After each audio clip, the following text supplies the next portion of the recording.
It all starts with a game called Prison Day, created by a dark cosmic god just to pass the time. In this game, humans are randomly chosen to face tough dungeons, but those who complete the challenge receive powerful cards. On the other hand, losers pay the ultimate price, remaining trapped in this nightmare game for eternity. Because of this, many believed they could defeat the boss, get an S rank card, and become a winner, but at the end of the day, the only one who managed to survive this cruel game was our protagonist. He used to think that getting stronger would get him everything he wanted, but now he understands that the end of the game is becoming one of these gods. Knowing this truth, he decides to refuse the offer, giving up on becoming a member of this group of evil deities. An entity then tries to convince him, saying that by joining them, he would gain eternal life and supreme power to rule the entire universe, and it asks if he's sure he wants to throw away this one-of-a-kind divine status he worked so hard to achieve. Without hesitation, our protagonist confirms his choice, because although he made the most rational decisions to win, he ended up losing his mom, his friends, and his girlfriend.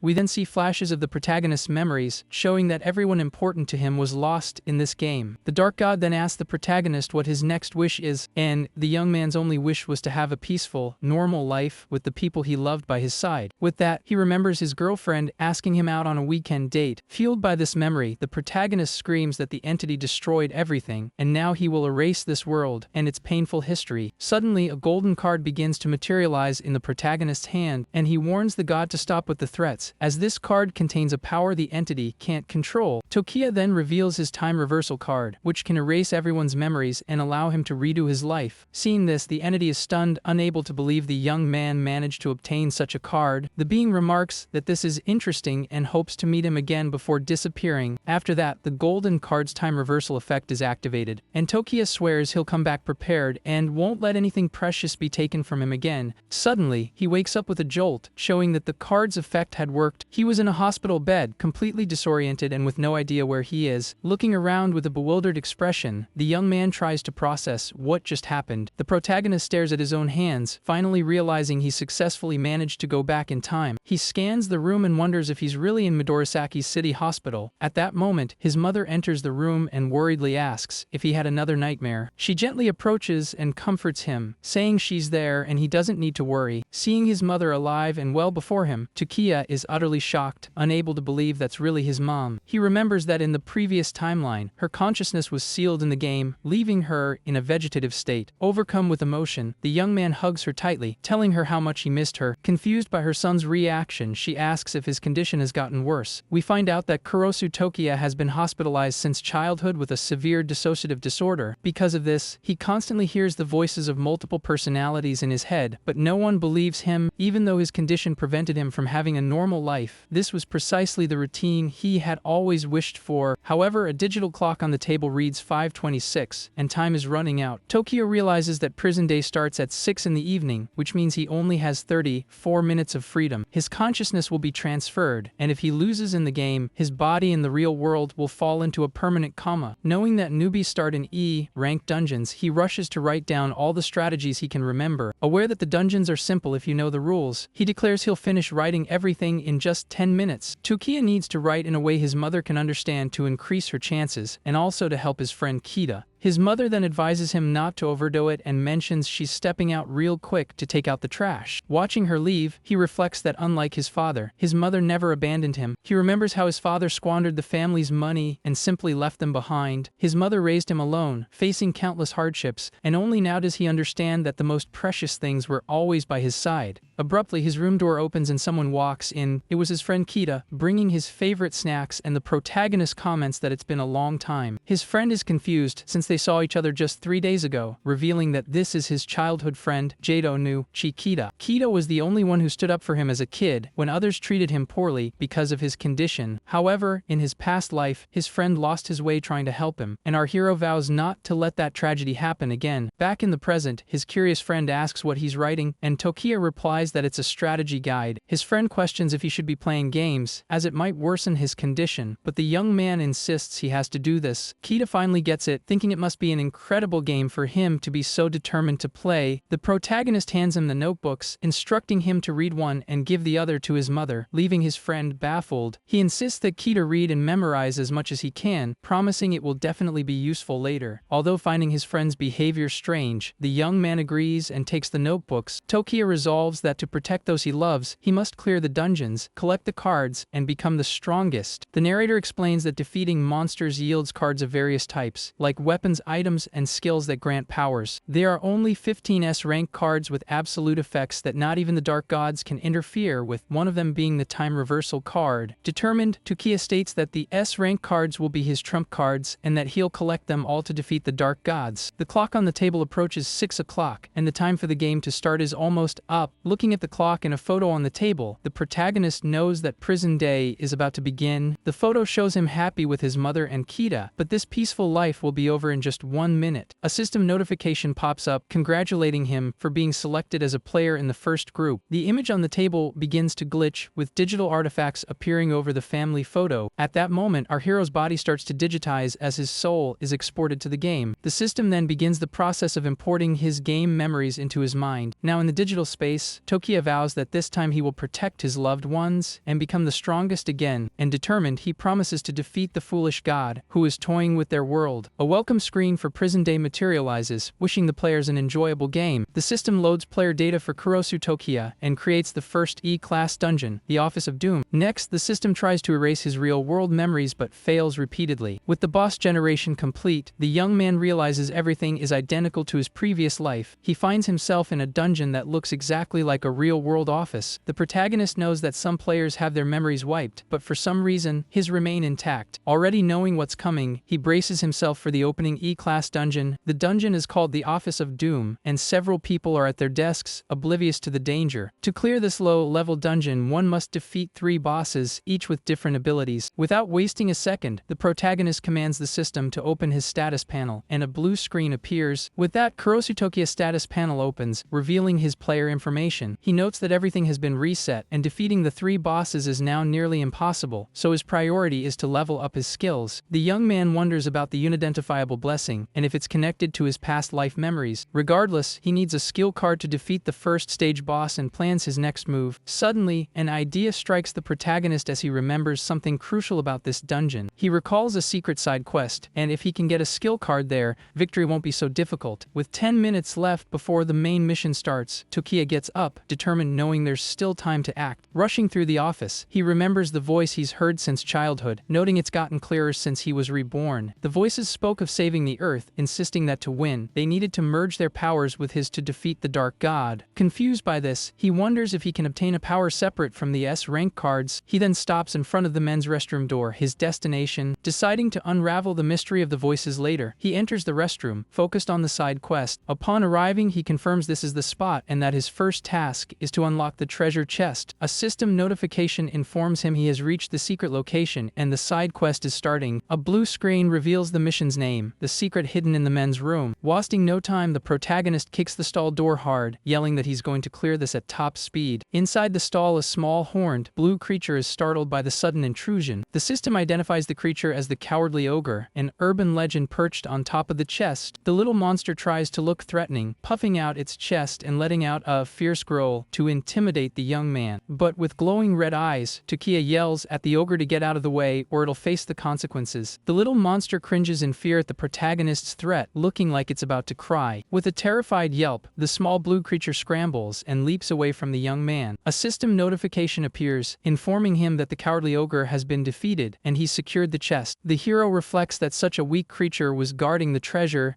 as it fled the moment he threatened it. But the system states that although the chest contains the reward, it can't be opened without a key. Unconcerned, the protagonist simply stomps down hard, shattering the treasure chest. With that, the system just announces that the player has successfully broken the treasure chest. He comments that many get fooled by the display and miss this, but a newbie can easily claim the cards. The system then lists the acquired items: stamina, speed, and power cards, all E-class. He holds the 3 basic skill cards, stating that with them, he can finally activate his player's status. The young man then activates the cards, and his body is enveloped in a green aura as his skills level up. The system confirms his speed, power, and stamina have increased to level 1, with a cap at level 5. He notes the effect is small but clear, and now he he can take on the 3 bosses. His status panel updates, now showing his basic skills at level 1, along with the unidentifiable blessing. Activating the panel with the cards makes him a formal player, and even at level 1, he's far beyond a normal human. To test his new strength, the protagonist punches the bathroom wall, which cracks on impact, and a huge crater is left in the wall. He figures that with these stats and his past life experience, he should clear this dungeon with ease, but he knows that defeating the gods and protecting the world is still a distant goal. With that, he vows to use every tool at his disposal, including the power of the owner of that voice. Looking at the system screen, the protagonist says he needs to better understand this unidentifiable blessing. He then shouts at the system, asking if the owner of the voice gave him this weird blessing, and admits he was just messing around, as he didn't expect an answer anyway. Suddenly, a mysterious voice echoes in his mind, declaring that from now on, everything depends on him. In that instant, dark, ominous silhouettes begin to form around our hero in the bathroom. The shadows then completely envelop him, pulling him into a dark, unknown space. Utterly confused, the young man finds himself floating in a void, unable to comprehend what's happening. The voice continues its message, stating that they are always watching him from somewhere. He demands to know who they are, why they are helping him with this mysterious blessing, and what their motives are. The entity replies that first, he must prove his worth, as their help was merely a whim. Back in the bathroom, the voice warns him that the battle is about to begin, and he must hurry. With a determined look, Takia states that he wants their power and will undoubtedly prove his strength. A system notification announces the countdown has ended, the boss has been generated, and attack mode has begun. The screen welcomes them to prison day and announces that the challenge in the Office of Doom dungeon is starting. A warning appears, indicating that anyone not in position will fail the raid, with a time limit of 59 seconds. The protagonist runs, confident that with his speed card, he'll make it with time to spare. With only 18 seconds left, the tension mounts as he sprints through the office. However, 2 men are blocking the front door, shouting that they don't have time for games. Annoyed, the hero thinks that there are always some fools who can't grasp the situation. As soon as the timer hits 0, the 2 players at the door are instantly eliminated. The other players are stunned by the scene, realizing this game is real and deadly. Takia just watches calmly, commenting that if you break the rules here,